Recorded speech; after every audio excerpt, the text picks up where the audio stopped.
네, 안녕하세요. 예, 다시 돌아왔습니다. 네. 이 과목을 시작을 할 거고요. 제 마음 같아서는 이걸 좀, 이렇게 실제 강의하는 것처럼 전부 다 하나하나 좀 해드리고 싶은데, 그래도 이제 시간적인 여건이 또 있으니까, 그 중에서 이제 좀 간단하게 중요한 부분만 하고 넘어가도록 하겠습니다. 특히 문제에 나오는 거 위주로 해서 설명을 드리도록 할게요. 일단 관계형 데이터베이스라고 나와 있는데 우리가 지금 현재 여러분들이 들어본 오라클, MS SQL, MySQL 등등은 다 관계형 데이터베이스예요. 예, 그래서 기본적인 수학적인 베이스가 깔려 있는데 그게 바로 이제 집합이에요. 그래서 합집합, 교집합, 차집합. 그래서 우리가 그걸 조인이라는 걸로 다 구현을 할 수 있고요. DB에서는. 그래서 이런 집합 연산, 두 개의 리레이션의 합을 의미하는 건 합집합. 그 다음에 한쪽에만 있는 건 차집합. 그 다음에 둘 다 같이 존재하는 거는 교집합. 그 다음에 모든 걸 다 합치는 건 곱집합이라고 표현을 하고 있습니다. 그래서 이제 관계 연산 같은 경우는 이제 셀렉트 문에서 이제 원하는 행만 추출하는 거, 이게 선택 연산이고, 원하는 로우만이죠. 그 다음에 원하는 속성만 조회하는 걸 투영 연산이라고 합니다. 네. 그래서 이러한 것들 한 번씩 읽어보시면 될 것 같고요. 자, 여기에서 이제 시험 문제에 많이 나오는 건 바로 이 SQL 문장의 종류죠. 명령어의 종류라고도 하는데, 자, DDL이 있고, DML이 있고, DCL, 그 다음에 TCL이 있어요.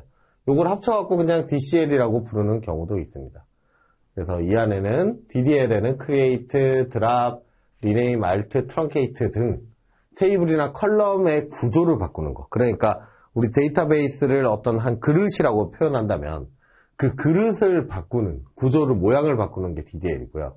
DML은 그 그릇 안에 들어가는 어떤 데이터들. 그러니까 그릇 안에 있는 음식들을 추가하거나 빼거나 아니면 섞거나 하는 것들을 DML이라고 보시면 됩니다. 그 외적으로 이제 어떤 유저의 권한이라든가 이런 걸 컨트롤하는 건 DCL, 그 다음에 우리가 트랜잭션이라고 하는데 이제 DB에다가 명령어를 날리는 그런 행위들을 얘기해요. 그 행위 자체를 제어하는 거는 바로 TCL로 제어를 할 수 있다라고 보시면 되겠습니다. 시험 문제에 많이 나오는 거고요. 트랜잭션의 특징, 그래서 원자성, 일관성, 고립성, 영속성 이러한 내용들 그래서 한 번씩 읽어보시고 이런 것도 여러분들이 시험 문제에서 보실 수 있는 내용이에요. 예. 그래서 이러한 트랜잭션의 특징 한 번씩 읽어보시면 좋으실 것 같고요. 자, 정지해서 나중에 아마 영상이 공유가 될 거예요. 여러분들이 이제 보시면 될 것 같아요. 그 다음에 실행 순서. SQL은 파싱, 실행, 인출의 과정을 거치는데 파싱은 SQL이 들어온 문법을 분석하는 거예요. 확인하는 거예요. 그래서 틀리면 에러가 발생을 할 거고 그 다음에 이 안에서 어떤 라이브러리 캐시에 저장한다라는 거는 이제 SQL 문이 한번 실행된 내용들을 저장을 하는 거예요. 그래서 그 다음에 이제 옵티마이저가 실행 계획을 만들어서 SQL을 실행하는 게 실행 과정이고 그 다음에 데이터를 읽어서 전송하는 게 인출 과정입니다. 자, 셀렉트문 처음에 나오죠. 자, 셀렉트문은 데이터를 조회하기 위해서 사용하는 건데요. 이 키워드를 잘 보셔야 돼요. 그래서 여러분들이 실습을 할 때도 이 셀렉트 프롬은 기본이에요. 항상 나오는 거. 그다음에 웨어는 어떤 조건, 이거는 있을 수도 있고 없을 수도 있다. 그래서 아래와 같이 select 아스타, 여기서 이 별이라고 하는 이걸 우리 이제 아스타라고 부를게요. 아스타라고 넣으면 유저라는 테이블에 있는 모든 컬럼을 다 출력해라 라는 의미예요. 그리고 그 중에서 id라는 컬럼의 값이 슈퍼인 것만 다 출력해라 라는 의미가 되겠습니다. 그래서 이 밑에도 써 있지만 유저 테이블에 있는 모든 컬럼을 출력하는데 id가 슈퍼인액만 출력을 해라. 자, 그래서 컬럼을 지정을 할 때는 select, 우리가 지금 제가 이 셀렉트 별이라고 되어 있는 이 부분을 셀렉트 절이라고 하고요. 프롬 있는 걸 프롬 절, 웨어 있는 걸 웨어 절이라고 할 건데, 이 셀렉트 절에다가 컬럼명을 이렇게 콤마로 이어서 써주면 이제 원하는 컬럼만 출력을 할 수 있게 됩니다. 그게 이제 뭐 투영 연산이겠죠. 네. 자, 뭐 투영 연산 이런 거 다 외우실 필요는 없어요. 자, 오더 바이 중요한 키워드인데 값이 어찌됐건 출력이 될 거잖아요. 저렇게 셀렉트 컬럼 1, 콤마 컬럼 2, 프롬 유저 하면은 그때 출력하고 나서 그 결과를 오름차순, 내림차순으로 정렬하는 게 바로 오더 바이의 기능입니다. 그래서 정렬을 가장 맨 마지막에 하고요. 그리고 정렬을 할 때 이 PC나 서버에 자원을 가장 많이 사용을 합니다. 그래서 메모리를 많이 사용하고, 즉 SQL이 느려진다라는 특징이 있고, 요거 문제 잘 나와요. 오더바이의 특징. 오더바이가 그냥 오더바이의 특징이 뭐냐 물어보는 게 아니라 오더바이가 있는 SQL문이 있고, 이 SQL문에 올바른 설명으로 맞는 것은 또는 틀린 것은 이런 문제가 나올 거예요. 그래서 오더바이의 기본값은 오름차순이다 라는 거. 그 다음에 이런 인덱스 힌트를 사용해서 정렬 과정을 회피할 수도 있다 라고 보실 수 있고요. 자, distinct. 자, distinct는 왼쪽에 나와 있는 이런 타입이라는 컬럼에 이렇게 SAC, SA, SAC 이런 식으로 같은 값들이 자꾸 중복해서 있을 때 여기에 타입이라는 컬럼에 도대체 무슨 값들이 있나 라고 보고 싶을 때 이렇게 distinct 하고 타입이라고 넣으면 이 distinct한, 그러니까 유일한 기능 중복을 제거한 결과를 보실 수가 있습니다. 그 다음에 알리아스는 컬럼명 뒤에 as라고 쓰고 띄워서 as 쓰고 띄워서 어떤 한글이나 또는 영문을 쓸 수가 있는데, 이렇게 쓰면 이렇게 헤더가 바뀝니다. 컬럼 헤더가 바뀌는데, 여기에서 중요한 건 이 as는 생략할 수 있어요. 그냥 띄워서 유형이라고만 써도 이렇게 출력이 됩니다. 자, 웨어절. 웨어절은 SQL에서 어떤 조건을 줄 때 사용하는 웨어절인데요. 여기에서는 이제 뭐가 위에서 아까 우리 봤던 거 있죠. 어디지? 여기에서 이렇게 웨어 id는 슈퍼라고 쓴 것처럼 여기에서도 어떤 숫자면은 뭐뭐보다 크거나 작다. 그리고 id 느낌표 이꼴 슈퍼라고 돼 있었으면 슈퍼가 아닌 것들이 다 나오게 됩니다. 그리고 where not id는 슈퍼라고 하면 위에 거랑 같은 결과가 나오는 거죠. 그리고 like는 어떤 문자가 들어간 것을, 어떤 특정 문자가 들어간 걸 찾아주는 그런 조건절인데요. 여기에서 퍼센트 들어간 부분 쪽에는 어떠한 문자가 와도 괜찮다라는 뜻이에요. 그래서 만약에 앞에 있는 퍼센트가 없으면 문자 퍼센트만 남겠죠. 그럴 때는 문자로 시작하는 모든 것이라고 보시면 됩니다. 뒤에 있어도 마찬가지고요. 뒤에 있으면 문자로 끝나는 모든 것이 되겠죠. 그리고 between A and B. 그 다음에 E는 1 또는 2 또는 3이라고 해석하시면 돼요. where id in 1, 2, 3이라고 돼 있으면 id가 1이거나 2이거나 3이네 전부 다. 그 다음에 null인 경우에는 이꼴이나 뭐 이런 등호를 쓸 수 있는 게 아니라 그냥 is not null 또는 is null이라고 표기할 수 있습니다. 그리고 듀얼 테이블은 사실 진짜 테이블은 아니지만 그냥 우리가 원하는 값을 그냥 간단하게 함수 테스트하거나 문자를 출력할 수 있는 용도로 사용할 수 있는 명령어입니다. 자, 함수 부분인데요. 자, 여기에서 null은 데이터에 정의가 없는 것을 얘기하는 거예요. 그러니까 간혹 null이 0이다 이렇게 얘기하시는 분들도 있어요. 근데 null은 0이 아니에요. 정의되지 않는 값 또는 알 수 없는 값이라고 의미를 파악을 하시면 돼요. 그래서 예를 들어서 이런 경우 있죠. 1 더하기 null 이러면은 이거는 null입니다. 그리고 1 더하기 널이랑 널이 크다. 바꿀게요. 자, 이렇게 지우개 했나? 자, 작다 100 더하기 널. 뭐 그냥 무지성으로 생각을 하면 얘가 더 큰 것 같은데 아닙니다. 얘는 성립하지 않아요. 예. 그러니까 널은 알 수 없는 값이니까 그래서 널은 is 널 또는 is not 널로 이런 식으로 표기를 한다는 거. 예. 그리고 문자 함수. 넘어가 버렸네. 자, 문자 함수. 문자 함수는 함수에는 SQL 안에는 이제 우리 데이터베이스 안에는 여러 가지 함수들이 있는데 그 중에 이제 문자 함수에 대해서 간략하게 설명을 드릴게요. 로어나 어퍼는 함수는 이렇게 함수명 쓰고 가로 열고 닫고로 쓰는 거예요.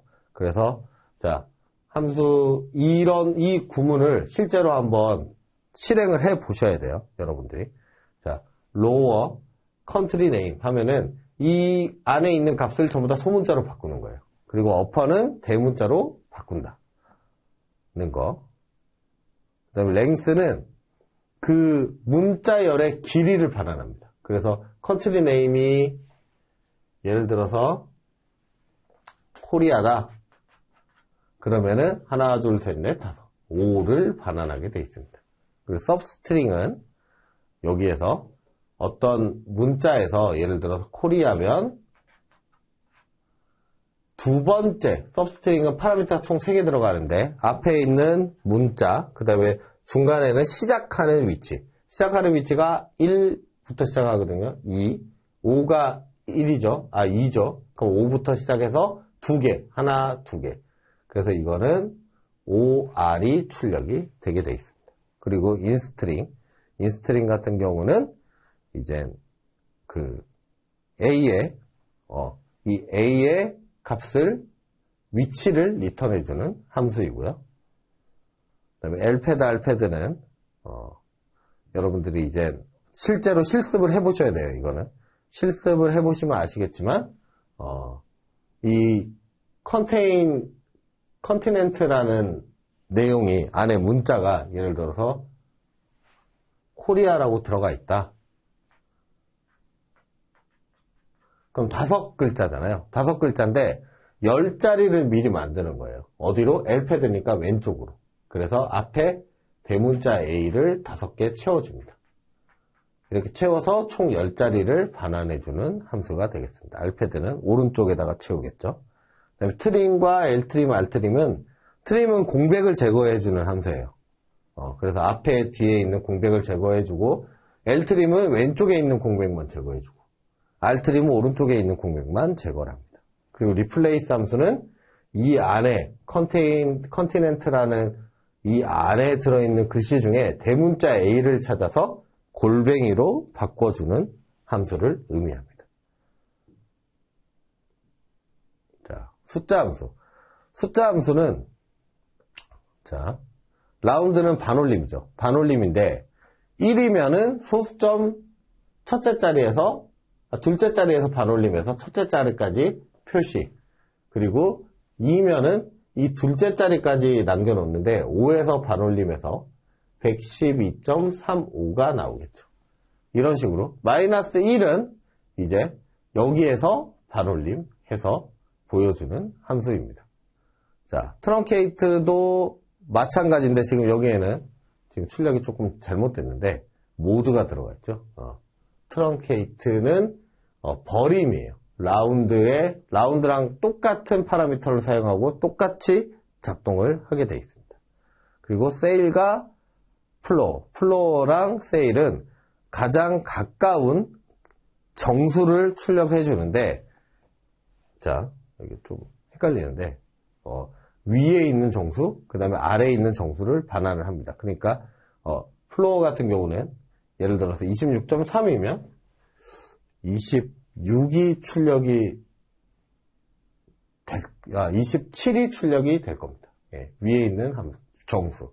그 다음에 세일은 아래에 있는 정수. 혹시 이거 틀릴 수도 있는데 10.9보다 가장 가까운 작은 정수 또는 큰 정수가 출력이 되게 되어 있습니다. 파워는 이제 제곱이죠. 5를 2제곱해라. 그래서 25가 출력이 될 거고 3을 세제곱해라. 3, 3은 9, 3, 9, 27이 출력이 될 겁니다. 이런 식으로 이 함수와 관련된 문제들은 한 번씩 실습을 해보면 충분히 여러분들이 다 푸실 수가 있을 거예요. 이거는 한 번만 실습해봐도 머릿속에 딱 남는 거니까. 그리고 문제가 그렇게 많이는 안 나올 겁니다. 함수에 관련된 문제는. 그래서 한 번씩만 내지는 한두 번씩만 실습을 해보시면 아마 재미도 있을 거고 아마 처음 하시는 분은 재밌을 거예요. 함수 같은 경우는. 예. 그리고 시스데이트와 시타임스탬프는 지금 날짜와 시간을 같이 출력을 해줍니다. 그리고 addmonth 같은 경우는 뭐 쉽죠. 그냥 add month예요. month를 더한다. 지금 일자에서 6개월을 더한 것. 그리고 next day는 지금 날짜에서 다음 일요일이 있는 날을 반환을 해줍니다. 자, 그리고 여기에는 이거 제목이 잘못 들어갔는데 이거는 1초를 더하는 거예요. 네, 1초를 더해서 날짜 형태로 출력을 해라. 그 다음에 이게 왜 1초냐면 하루가 있죠. 하루를 24로 나누고 또 60으로 나누고 그리고 또 60초로 또 나눕니다. 그러면은 1초가 나와요. 그래서 1초를 더해라 내지는 빼라가 될 수 있겠죠. 그리고 1분 뒤는 1 나누기 24 나누기 60 이렇게 보시면 되고요. 그 다음에 시간은 1 나누기 24로 보시면 되겠습니다. 자, 그룹 바이는 여러분들이 많이 헷갈려하는 부분이기도 한데, 자, 그룹 바이는 어떤 테이블 내에서 여러 행을 그룹화하여 합계 또는 평균 또는 최대값, 최소값 등을 구할 수 있는 함수입니다. 아래 표를 보면 이러한 데이터가 있을 때 이제 이렇게 바꾸는 거예요. 이렇게 바꿀 때 지금 dname이라는 걸로 그룹 바이를 한 거예요. dname으로. 그래서 HR끼리 묶고 IT끼리 묶고 그리고 파이낸스끼리 묶는 거예요. 묶어서 평균 샐러리, 이 샐러리 값에 3,500 더하기 2,500에 7,000, 예, 그거에 나누기 6,000, 7,000, 그죠? 이런 식으로 이거 뭐 값은 지금 잘못 들어가 있는데 이런 식으로 똑바로 들어가 있나요? 6,000 맞네요. 그럼 3,000 평균이면 자 이런 식으로 어떤 예산이라는 테이블에서 도별로 평균값을 구할 수 있다라고 이런 식으로 실습을 할 수 있습니다. 네. 이런 식으로 이 그룹 바이는 어떤 기준이 되는 값을 가지고 하나의 로우로 만든다고 생각하시면 돼요. HR이라는 걸 하나의 로우로, IT라는 거 세 개를 묶어서 하나의 로우로 만드는데, 자, 우리가 이렇게 여러 로우를 하나로 만들면은 이거를 뭐 나누거나 곱하거나 내지는 평균을 내거나 합계를 낼 수 있지. 예를 들어 eName 같은 경우 이런 이름 문자를 어떻게 할 수는 없잖아요. 여기에 뭐 HR로 묶었는데 여기에다가 eName이 오면 우리가 상식적으로 얘 값을 표현할 수가 없거든요.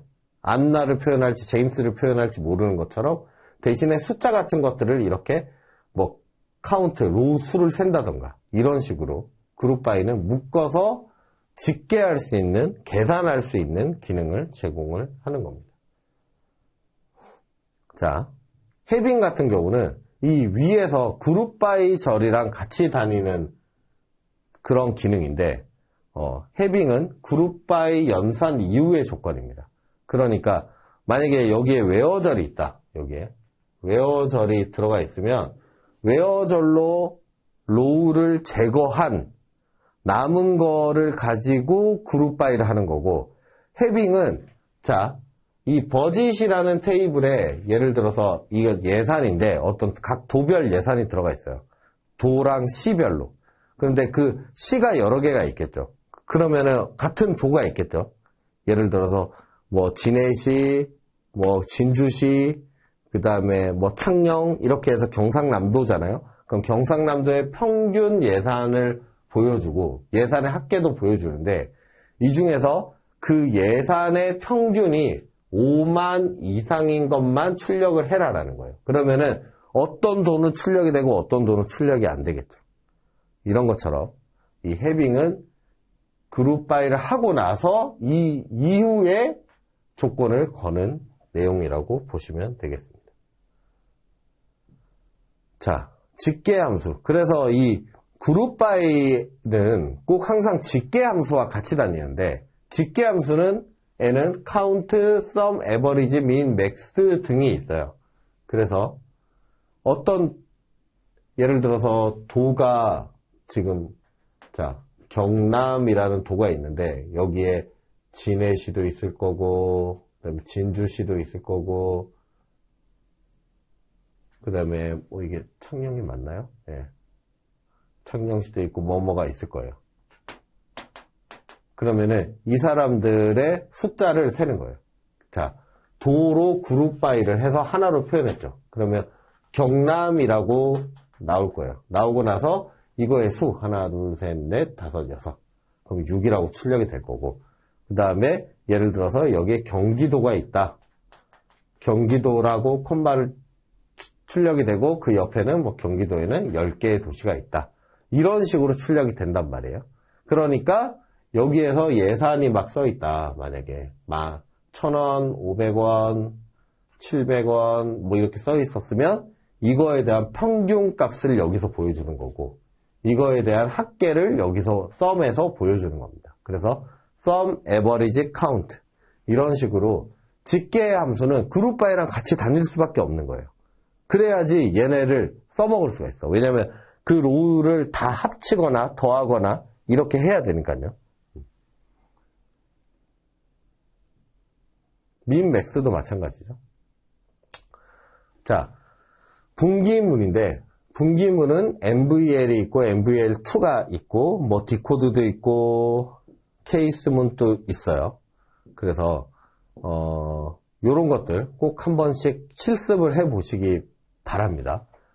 실습을 하실 수 있는 거는 일단 뭐 만약에 교재 보면은 교재랑 같이 제공되는 스크립트 파일들이 있어요. 그래서 스크립트 파일들을 이용하시면 이걸 다 실습을 하실 수 있으니까 만약에 아직 없으신 분들은 저렴하게 구매를 하셔가지고 이 스크립트들을 다 한번 실행해 보시면 충분히 합격을 하실 수 있을 거예요. 자, MVL 같은 경우는 널을 제거하는 일반 함수고 MVL2 같은 경우는 널일 때 출력하는 값과 널이 아닐 때 출력하는 값을 미리 지정을 하는 거예요. 그래서 널이거나 아니거나 할 때 어떤 조건을 주는 거. 디코드는 자 어떤 이런 식으로 문법은 이렇게 쓰이거든요.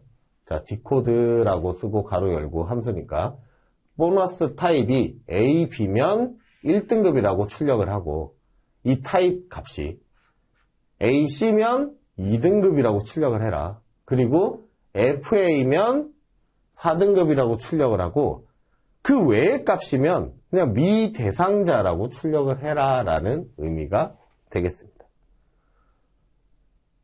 자, 케이스 외는 아까 디코드랑 상당히 유사합니다. 그래서 자, 케이스 보너스 타입이 when A, B면 then 그러면 1등급. 그리고 또 when이 오죠. 이젠 케이스가 안 오고 A, C면 then 2등급. FA면 then 4등급. 나머지 else는 미대상자라고 출력을 해라.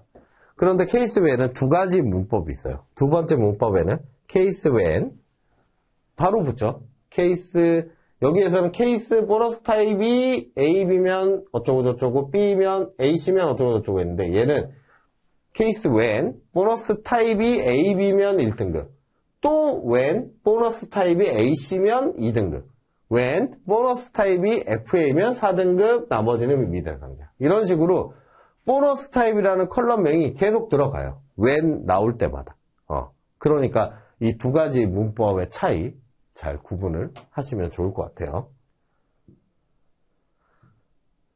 자, 로우넘은 오라클에서 출력하는 로우를 설정하는 기능입니다. 그래서 만약에 셀러리라는 테이블에 데이터가 100건이 있어. 그런데 예를 들어 select 아스타 from 셀러리까지만 하면 100건이 출력이 되고요. 여기에서 where 로우넘이 3보다 작다라고 하면은 3보다 작은 2까지, 그러니까 2건만 출력이 되게 돼 있습니다. 이거랑 똑같은 기능은 MS SQL에서는 탑 가로 열고 to 가로 닫고 아스타 셀러리 이렇게 쓰시면 위아래 똑같은 기능인데, 자, 이거는 오라클, 이거는 MS SQL이다. 자, 요 기능 잘 알아두셔야 돼요. 이것도 시험 문제 간혹 나오는 내용입니다. 그 다음에 여기는 지금 오타가 있는데 로우 아이디입니다. 자, 로우 아이디는 로우가 생성될 때 오라클에서 로우마다 부여된 고유한 아이디예요. 그래서 그 아이디를 출력하는 건데, 이거는 뭐 이런 게 있다 정도만 알고 넘어가시면 되겠습니다. 자, 위드문은 일종의 뷰 테이블이라고 볼 수 있는데, 뷰 테이블이라는 건 데이터가 저장되어 있지 않은 테이블이에요. 그러니까 SQL 하나의 그냥 SQL이라고 봐도 되는데, 문법을 보시면 아실 거예요.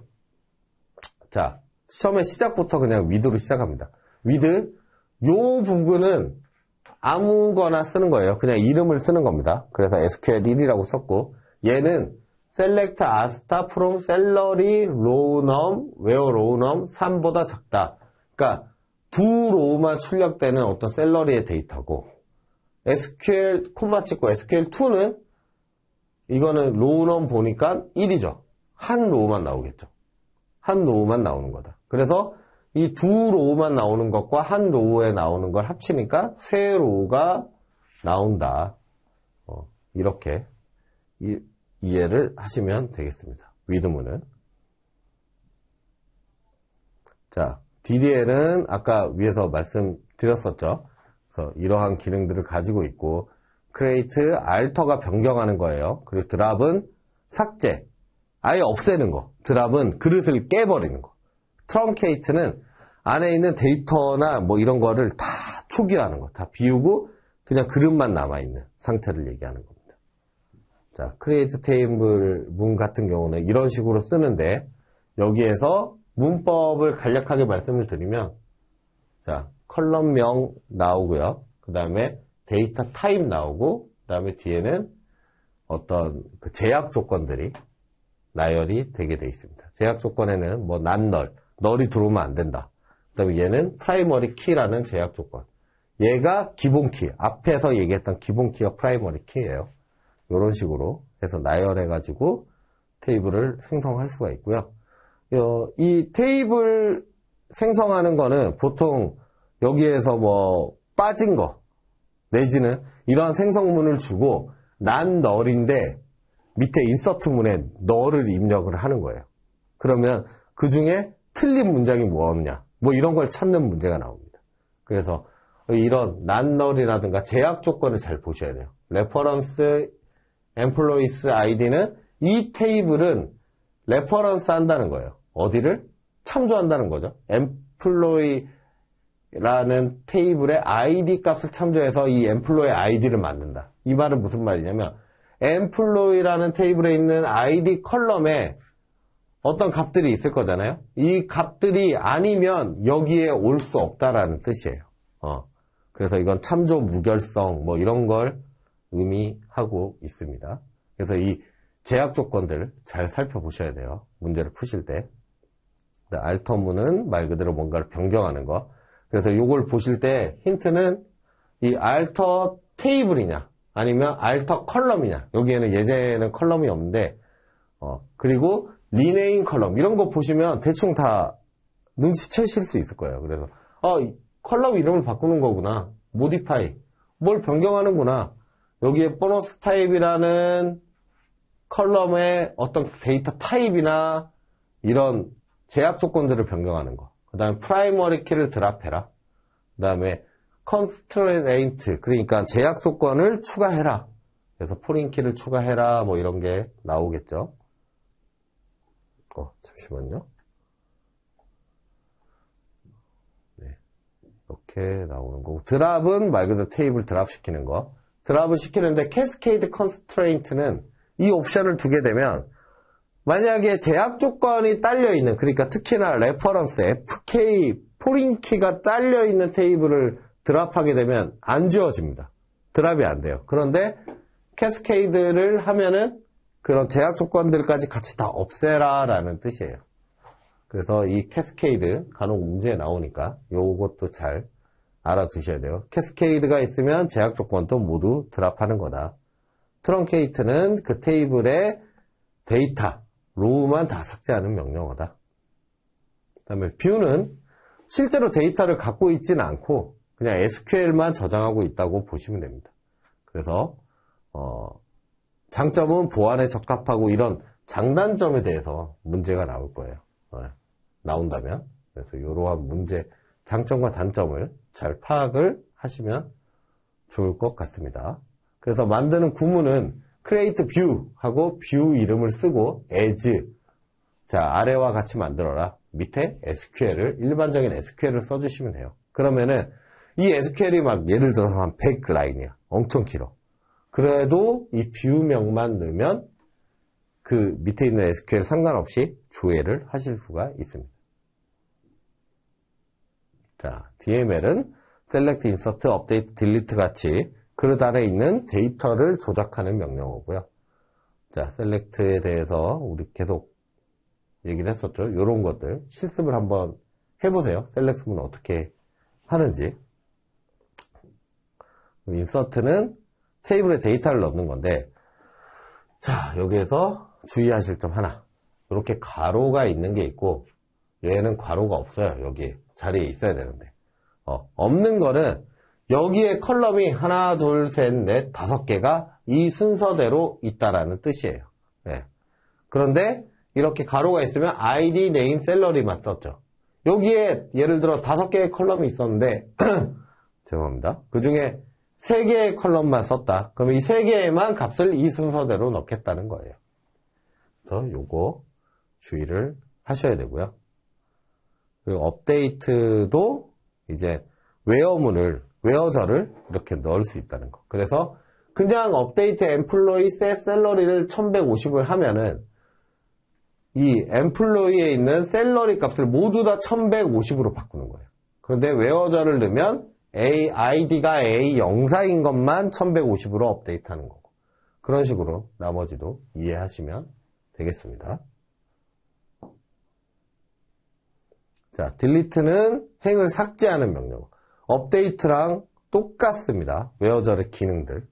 자, 이렇게 그냥 날리면, 실행하면 이 테이블 안에 있는 모든 데이터가 다 삭제될 거예요. 그러면 이렇게 하면 ID가 A04인 것만 삭제가 될 거고요. 자, DCL, 그랜트. 어떤 데이터베이스에는 여러 유저들이 접속해서 사용할 수 있어요. 그래서 내가 쓰는, 뭐 우리가 네이버 로그인 하듯이 똑같아요. 내 아이디, 저 사람 아이디 있듯이. 내 아이디로 DB에 계정을 만들고 아무 권한을 부여받지 못하면 제가 DB에서 셀렉트조차도 할 수가 없습니다. 그래서 그런 DB를 관리하는 DBA라는 사람들이 또는 그걸 관리하는 개발자분들이 여러분들의 권한을 줘야 돼요. 권한을 주는데 권한을 줄 때 어떤 걸 줄 수 있냐? 셀렉트 할 수 있는 권한, 업데이트 할 수 있는 권한, 뭔가를 참조할 수 있는 권한, 인서트 할 수 있는 권한, 인덱스 만들 수 있는 권한, 특정 테이블에 대해서 모든 권한을 다 줄 수 있거나, 그러니까 테이블별로도 권한을 줄 수 있어요. 그리고 뭔가 변경할 수 있는 권한, 삭제할 수 있는 권한, 이런 권한들을 줄 수 있고, 이 권한들을 주는 방법은, 자, 예를 들어 insert select면 grant select to my user. 이러면 나한테 셀렉트 권한을 주는 거예요. 이런 식으로 권한을 부여할 수 있다. 롤이라는 건 예를 들어 권한이 어떤 회사의 개발자가 입사를 했어요. 근데 이 개발자가 받아야 될 권한이 100개야. 100개가 넘어. 그러면 100번의 명령어로 실행을 해야 되잖아요. 물론 이렇게 스크립트를 만들어 놨겠지만 그것보다 그 100개의 권한을 다 부여한 롤이라는 걸 만들어요. 중간 객체를 하나 만드는 거예요. 만들어서 이 권한들을 다 갖고 있는 거예요. 100개를. 그런 다음에 누가 오면 개발자야? 그러면 개발자 롤을 이 사람한테 줘. 그것만 주면 돼요. 그러면 그 롤이 가진 권한을 이 사람이 다 가지게 돼요. 그것처럼 그냥 사용자야? 사용자 권한만 줘요. 이런 식으로 롤을 관리할 수 있다. 롤은 이런 개념이다 라는 거. 자, 트랜잭션은 논리적인 연산 단위를 얘기하는데 이 트랜잭션에 맞춰가지고 여러분들이 이제 이런 내용들 공부를 하시면 좀 이 트랜잭션에 대해서는 딱히 어려움 없이 문제를 푸실 수도 있을 거예요. 이 특징들만 잘 암기를 하시면 되겠습니다. 자, 이 트랜잭션에 관한 간단한 이해를 좀 돕기 위해서 예제를 만들어 봤는데, 자, 테이블을 하나 만들었어요. 테스트 01이라는. 이거를 조회를 했어요. 그런 다음에 데이터를 2개를 넣은 거예요. 자, 5랑 8이랑 넣었어요. 그리고 나서 세이브 포인트 SV01이라는 걸 딱 찍어줘요. 그러니까 임시 저장 같은 거예요. 여러분들이 웹에다 글 쓸 때 임시 저장 하잖아요. 임시 저장을 했고, 그 다음에 9랑 10을 넣었어요. 자, 인서트 했죠. 9랑 10을. 그리고 나서 세이브 포인트, 이거는 오타 같아요. 2인데, 예. 여기에다가 세이브 포인트 02를 해줍니다. 그런 다음에 11을 넣었어요. 그런 다음에 다시 셀렉트를 하면, 요렇게 출력이 되겠죠. 5, 8, 9, 10, 11. 그런데, 롤백, 돌아가라. 어디로? 세이브 포인트 1로 돌아가면 2개만 남겠죠. 그러면 출력은 2개만 된다. 이런 식으로 트랜잭션을 관리를 할 수가 있습니다. 커밋과 롤백. 커밋을 찍으면 이제 그때까지 모든 걸 다 완전 저장하는 거예요. 롤백 할 수 없게. 자, SQL의 활용. 이제 조인이 나오는데, 이 조인 부분, 이너 조인, 내추럴 조인, 크로스 조인, 아우터 조인이 있는데, 이러한 것들. 사실, 이 조인 부분을 설명을 하자면 앞으로 1시간을 더 해야 될 것 같고, 여러분들이, 이걸 직접 실습을 하면 좋을 것 같은데, 자, 일단 간단하게만 말씀드릴게요. 크로스 조인은 예를 들어 메이저와 프로페서라는 테이블이 있어요. 이 테이블을 서로 크로스 조인 한다고 돼 있죠. 그러면 메이저 테이블에 데이터가 2개가 있었고, 프로페서 테이블에 데이터가 예를 들어서 5개가 있어요. 그러면 크로스 조인 하게 되면 결과는 2 곱하기 5, 10개의 데이터가 나옵니다. 얘가 얘랑 만나고 얘가 얘랑 만나고 얘 하나씩 다 만나. 얘도 하나씩 다 만나요. 그럼 10개가 되겠죠. 이런 식으로 출력되는 게 바로 크로스 조인입니다. 아무 조건이 없어요. 그냥 다 만나는 거예요. 이런 식으로 다 만나는 거고요. 자, 이너 조인은 자, 가장 보편적인 조인 방법인데 이 메이저라는 테이블과 프로페서라는 테이블에 있는 메이저 아이디가 같은 것끼리 줄을 세우는 거예요. 그래서 데이터가 불어날 일이 거의 없는 일반적인 조인을 얘기를 합니다. 이거는 좀 조인 부분은 여러분들이 실습이 좀 필요하니까 요 부분들을 한번 실습을 통해서 좀 공부를 하시는 게 아마 지금 물리적인 시간이 아무래도 좀 부족해서 이건 좀 어려울 것 같고요. 일단 특징들에 대해서만 말씀을 드리도록 하겠습니다. 내추럴 조인은 어떤 두 테이블 간에 잠시만요. 같은 이름을 가진 애들끼리 그냥 자연스럽게 다 조인을 해주는 거예요. 그래서 온절이나 유징절을 사용할 수는 없습니다. 여기에는 아마 온절이 이렇게 있는데 이게 아니라 여기에 내추럴 조인이라고 나오면 되겠습니다. 그러면 사실 근데 이 내추럴 조인은 거의 문제에 나오지 않는 내용이고 실무에서도 거의 사용하지 않는 조인입니다. 자, 아우터 조인은 어떤 테이블이 있을 때 한쪽에 있는 모든 값을 다 보여주는 거예요. 그러니까 어떤 키가 맞건 틀리건 다 보여주는 게 바로 아우터 조인이고, 레프트 아우터 조인이라고 이렇게 쓰는데, 이거를 오라클 문법에서는 아래와 같이 표현을 합니다. 지금 위와 아래는 같은 내용이에요. 그래서 레프트 아우터 조인과 밑에 있는 오라클 문법에서는 프롬절에다가 콤마만 찍으시고 아래에 이렇게 플러스 기호가 붙는 것이 특징입니다. 그래서 자, 레프트에서는 얘가 기준이 되는데 이 오라클 문법에서는 기준이 되는 쪽에 플러스를 붙여주는 게 문법의 특징이라고 보실 수 있습니다. 자, 온절은 어떤 조인을 할 때 조인 키로 사용되는 컬럼들을 조건을 쓰는 곳이 온절이고요. 유징절은 아래와 같이 예를 들어 온절의 메이저 아이디, BL 메이저 아이디라고 이렇게 해서 조인을 했다면, 이너 조인을 했다면, 유징은 이제 이 양쪽의 테이블을 이너 조인을 할 때 유징이란 메이저 아이디가 양쪽에 다 있어야 유징을 쓸 수 있어요. 유징이라는 조건을.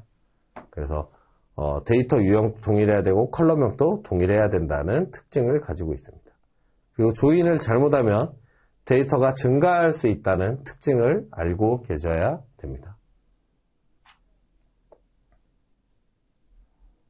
자, 서브 쿼리는 하나의 SQL 안에 있는 다른 SQL들을 얘기를 하는 거예요. 또 다른 SQL들. 그래서 서브 쿼리를 단일행 서브 쿼리가 있고 다중행 서브 쿼리가 있는데, 이거 두 개의 구분은 뭐냐면, 서브 쿼리의 결과값이 한 로우만 나온다. 그러면 그건 단일행 서브 쿼리. 그리고 두 로우 이상 나온다. 그건 다중행 서브 쿼리라고 볼 수 있습니다. 그리고 크로스 조인은 아까 앞에서 나왔던 거고요. 그리고 이 서브 쿼리의 위치에 따라서 명칭이 다른데, 셀렉트 절에 오면 스칼라 서브 쿼리, 프롬 절에 있는 건 인라인 뷰, 웨어 절에 있는 건 중첩 서브 쿼리 또는 일반적으로 서브 쿼리라고 말을 하고 있습니다. 자, 스칼라 서브 쿼리, 셀렉트 절에 오는 건데, 얘 같은 경우는 이런 식으로 콤마 찍고 컬럼명처럼 들어가는 거예요. 괄호 안에. 그래서 이 이름이 나오고 그 다음에 이 이름과 관련된 학과가 출력이 되는. 그래서 이 스칼라 서브 쿼리 같은 경우는 한 로우마다 쿼리가 또 한 번씩 실행된다고 보시면 돼요. 그래서 성능에 매우 불리하다는 특징을 가지고 있다. 문제를 풀 때는 요 내용들 참고하시면 될 것 같아요. 자, 인라인 뷰는 프롬절에 사용되는 서브 쿼리로서 하나의 테이블처럼 또는 뷰처럼 사용할 수 있는 것이 특징입니다. 그래서 프롬절 안에 이렇게 오는 것이 바로 인라인 뷰라고 하고요. EXIST와 not EXIST도 똑같은 맥락에서 서브 쿼리라고 보실 수가 있습니다. 그래서 EXIST 같은 경우는 여기에 특징은 셀렉트 다음에 1이 써있는데 1 대신 문자를 넣어도 되고 숫자 100을 넣어도 되고 50을 넣어도 돼요. 대신에 여기에서 연결되는 이 지금 웨어절에 있는 조건이 스튜던트와 여기 있는 메이저 아우터를 연결하는 건데, 이 연결되는 키가 연결이 되는 애들은 not exist 같은 경우는 연결 안 되는 것만 보여주는 거고, exist는 연결되는 것만 보여주는 그런 결과를 출력을 하게 됩니다. 자, 비등가 조인 같은 경우는 꼭 이꼴 조인이 아니라 어떤 레인지로, 그래서 예를 들어서 C 포인트가 어떤 between A and B, 그러니까 어디서 어디 사이일 때 이렇게 출력할 수 있는 그렇게 조건이 맞아 떨어지는 애들을 이제 비등가 조인으로 확인을 하실 수가 있고요. 요것도 실습을 한 번 정도는 하고 가시는 게 좋습니다. 자, 그리고 집합 연산자 같은 경우는 그렇게 잠시만요.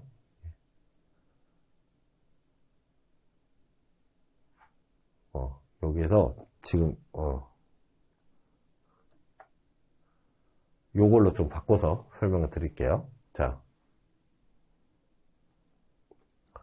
자, 그 다음은 원래 계층형 SQL이 나와야 되는데, 계층형 SQL에서 여러분들이 특징, 그러니까 이걸 좀 보면 좀 헷갈려 하시는 분들이 많은데, 계층형 SQL에서, 자, 이 start with에 나오는 게 시작 조건, 그 다음 connect by period가 관계의 방향을 얘기하는 거예요. 그래서 이 period가 붙어 있는 쪽으로 관계가 흘러가는 거거든요.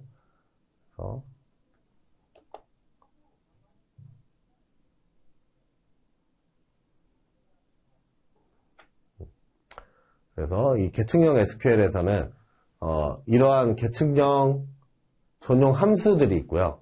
레벨, connect by, 그 다음에 뭐 이러한 것들이 있는데 이러한 것들을 이 특징들을 하나씩 좀 아시면 되고, 계층형 SQL에서는 사실은 이 부분이 가장 중요합니다. 이 connect by period, depth 코드가 up depth 코드로 간다.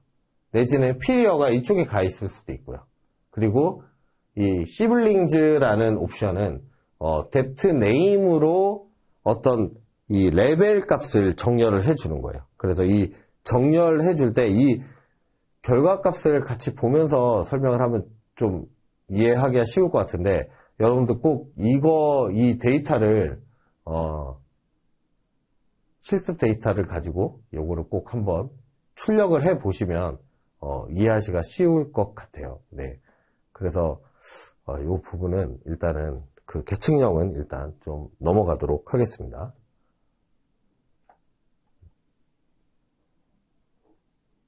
요것도 조금 넘어가도록 하겠습니다. 같은 내용이 나오는 거라서. 계층형 SQL 여기죠.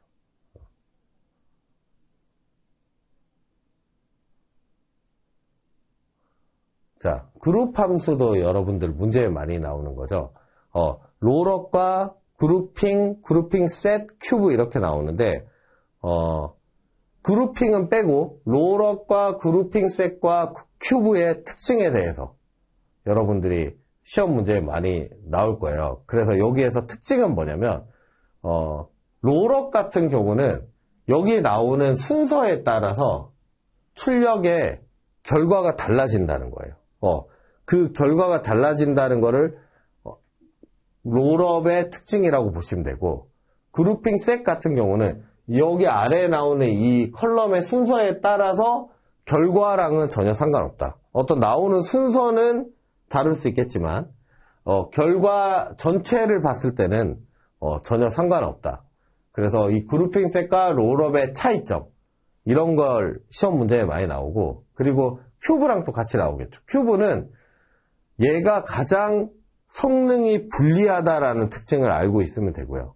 그리고 밑에 나오는 이 컬럼의 순서와 결과에는 차이가 상관이 없다라는 걸 알고 계시면 좋을 것 같아요. 그러니까 롤업, 그룹핑 셋, 큐브에 대한 문제가 나왔을 때는 어떤 기준 컬럼에 따라서 결과가 달라지는 건 롤업밖에 없고요. 그룹핑 셋과 큐브는 그 컬럼에 따라서 어떤 순서나 이런 게 달라지지 않습니다. 그냥 다 똑같다고 보시면 돼요. 그리고 큐브 같은 경우가 가장 많은 양을 출력을 합니다. 가장 많은 양을 출력하고, 그리고 가장 성능에 불리하다는 그런 특징을 알고 계시면 될 것 같아요. 그래서 자, 롤업 같은 기준 컬럼이 하나일 때는 큐브와 같은데, 기준 컬럼이 순서에 따라서 결과가 다르다. 그리고 하나 이상일 때는 큐브랑 당연히 다르겠죠. 그리고 컬럼 기준의 순서와 결과가 무관한 건 이 두 개다 라는 거, 요것만 알아도 좀 어느 정도 이해하는데 쉽지 않을까 싶습니다. 문제를 푸는 데는. 그리고 윈도우 함수 같은 경우는 그룹 바이, 아까 그 집계 함수와 비슷하다고 볼 수 있는데, 얘는 그 여러 로우를 하나로 합치지 않아요. 그냥 하나로 그냥 그대로 가는 건데, 여기에서 이 로우넘과 댄스 랭크, 그 다음에 그냥 랭크의 차이점을 일단은 공부를 하시는 게 좋을 것 같고, 여기에서 오더바이가 들어갔을 때, 특히 썸은 오더바이가 들어가는 것과 들어가지 않는 것의 차이점이 있거든요. 그래서 오더바이가 들어가면 순차적으로 더해줘요. 그런데 그냥 썸이 들어가면 그냥 모든 합계를 다 보여주고요. 그러한 차이점이 있다는 거. 그리고 퍼스트 밸류 이런 거는 뭐 딱히 시험 문제에 거의 나오지 않는 내용들. 이런 것들은. 엔타일 같은 경우는 저번 시험에 나오긴 했어요. 엔타일은 엔타일 3이라고 한다면 전체가 뭐 90개든 뭐 전체 로우가 100개든 전체 로우가 10개든 간에 그거를 3개의 타일로 나누는 거예요. 3개의 구간으로. 나눴을 때 얘가 1구간에 있는지 2구간에 있는지 3구간에 있는지. 만약에 4라고 하면 1구간, 2구간, 3구간, 4구간까지 나오겠죠. 이런 식으로 엔타일 같은 거 한 번씩 시험에 나오니까 특징이 뭔지만 알고 있으면 문제를 푸는 데는 크게 지장이 없을 겁니다. 자, SQL 최적화 기본 원리가 있는 3장에 있는데요. 3장은 거의 시험에 안 나오죠, 요즘은. 안 나오는데, 뭐, 우리가 흔히 쓰는 거는 혹시라도 모르니까. 혹시라도 나온다면 또 쉬운 게 나오겠죠. 옵티마이저에서, 우리는 비용 기반 옵티마이저를 쓰고 있다 정도만 알고 계셔도 될 것 같아요. 그리고 SQL 파싱 같은 경우는 우리 SQL 앞에 실행할 때에도 나왔던 내용이니까 알고 계시면 될 것 같고, 실행계획 읽는 거. 실행계획은 이거는 쉬우니까 그냥 하나 설명해 드릴게요. 그냥 안쪽에서부터 위에서 아래로 읽으면 돼요. 얘부터 읽고, 그 다음에 얘 읽고, 얘 읽고, 얘 읽고, 자, 안쪽에서부터 읽는다 그랬죠? 그리고 얘 읽고, 얘 읽고, 얘 읽고. 이런 식으로 된다는 거. 그리고 인덱스는, 테이블에, 어떤 성능을 향상시키기 위해서, 그러니까, 서치 성능을 향상시키기 위해서 사용하는 게 바로 인덱스다. 그래서 이러한 것들, 내용들 한 번씩만 읽어보시고 가시면 될 것 같습니다. 시간 없으시면 이 3과목은 공부 안 하셔도 될 것 같아요. 그리고 연습 문제도 한번 풀어보시면 좋을 것 같고요. 자, 오늘 이렇게 해서 좀 시간이 좀 부족한 게 좀 아쉽긴 한데, 뭐 이렇게 한두 시간 정도 더 하면 조금 더 많은 설명을 해드릴 수 있었을 것 같은데, 거기에 대해서 좀 아쉽게 생각을 하고, 여러분들 뭐, 이렇게, 그렇게, 이 책을 팔려고 그러는 거 아닌데, 예, 이걸 한번 사가지고 실습을 한번 하시면, 진짜 무조건 합격하실 수 있거든요. 예, 그래서 혹시나 아직 구매 안 하신 분 있으시면, 한번 사서 보시면 좋을 것 같고요. 그러면 이제 또 다른 강의들도 같이 보실 수 있으니까, 여러분들, 어찌됐건, 이번 시험 잘 준비하셔갖고 좋은 결과 있으셨으면 좋겠습니다. 아무튼 오늘 강의는 여기서 끝 하고요. 여러분들 꼭 시험 합격하셔갖고 다음 강의 때는 저 안 볼 수 있도록, 예, 그렇게 준비 잘 하시면 좋겠습니다. 예, 감사합니다.